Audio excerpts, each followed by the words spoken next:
Sveiki, mīļie!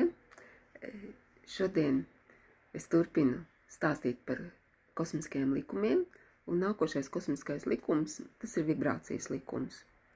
Un es domāju, ka patiesībā ļoti daudzi jau zina, kas tas tāds ir un saprot, bet, vienalga, varbūt arī, ka šis atgādinājums nāks par labu. Tātad, vibrācijas likums nozīmē to, ka pasaulē visu laiku vibrē, visu laiku kustās pēc noteikta mustura, pēc noteikta parauga.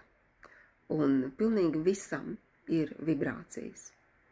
Gan lietām, gan mūsu domām, gan augiem, gan planētē, protams.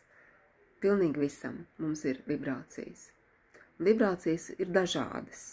Tās ir graujošas, tās ir neitrālas un tās var būt radošas. Un, tā kā es vairāk strādāju ar cilvēkiem, es tomēr gribētu mazliet parunāt par to, kuras tad ir šīs graujošās vibrācijas un kā mēs viņas varētu aizvietot ar labākām. Mēs atceramies, ka sākās pandēmija, es arī tajā skaitā, mēs visi bijām nobijušies, bailes. Tā ir ļoti graujoša vibrācija, un visnepatīkamākais ir tas, ka tajā brīdī, kad cilvēks baidās, ar viņu ļoti viegli var manipulēt. Un tas ir arī tas, kas notiek un notiek vēl joprojām. Baiļu enerģija ir ļoti graujoša, un vajadzētu tomēr mēģināt no bailēm atbrīvoties jebkurā situācijā, jebkurā gadījumā, jo tās nekad neko nepalīdz. Tādas īpašības, jeb rakstura iezīmes vai noskaņojums, ļoti bieži cilvēkiem arī neapzināts, kā piemēram dusmas, tās ir saistītas ar bailēm, lepnums, kas ir arī ego izpausme, kas ir saistīts ar bailēm, ka es neesmu pietiekoši labs, un lai es būtu gana labs, man vajag tur attiecīgās lietas, lai es varētu sevi parādīt tā kā no vislabākās puses. Arī apātija, vainas sajūta, tā ir viena no destruktīvākajām emocijām, un, diemžēl, mēs esam visi šādi ieprogrammēti, mēs esam tā audzināti ar vainas sajūtu, un mēs arī tāpat turpinam audzināt savus bērnus. Ja tu nedarīsi to, tad būs tā, un kāds tu esi slikts. Ja tu esi slikts tāpēc, ka tu esi dabūjis sliktu atzīmi, piemēram, skolā. Tā kā šeit es tiešām aicinu padomāt par to, kā mēs domājam, kā mēs jūtamies. Tā kā kosmiskais likums, vibrācijas likums visi likumi ir saistīti kopā savā starpā. Un pirmais likums bija par to, ka mēs visi esam viens, mēs esam visi vienoti. Tas nozīmē, ka mēs vibrējam visi kopā. Un tas nozīmē, ka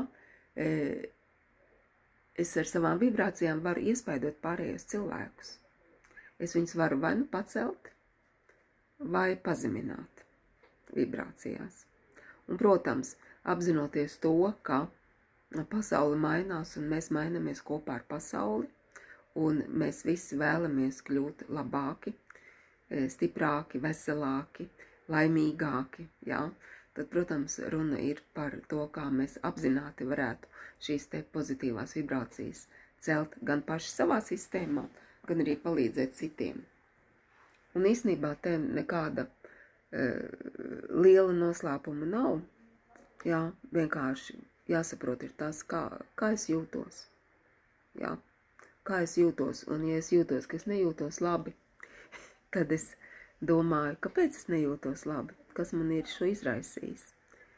Un ja tie ir kādi citi cilvēki, kas ir manī varbūt radījuši šo domu, tad jāmēģina no tā norobežoties un šīs emocijas nelaist sev tik tuvu klāt, bet ja tās ir kaut kādas pašam savas destruktīvās programmas, kas ir ieaudzinātas, ja pieņemtas, labprātīgi, tad ar to gan vajadzētu pastrādāt pašiem.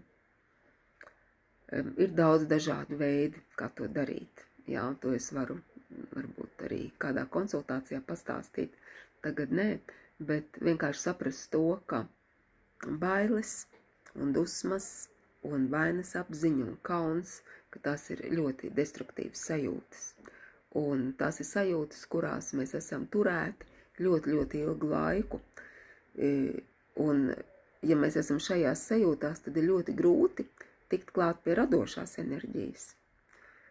Bet tā kā mēs katrs cilvēks esam radītājs, savas dzīves veidotājs, tad ir ļoti būtiski, ka mēs esam šajā te mīlestības enerģijā, zināšanās, ka mēs varam pieņemt pārējos cilvēkus.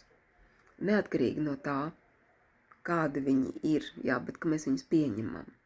Jo tajā brīdī, kad mēs nosodam, jā, tad mēs vairojam šīs te negatīvās vibrācijas.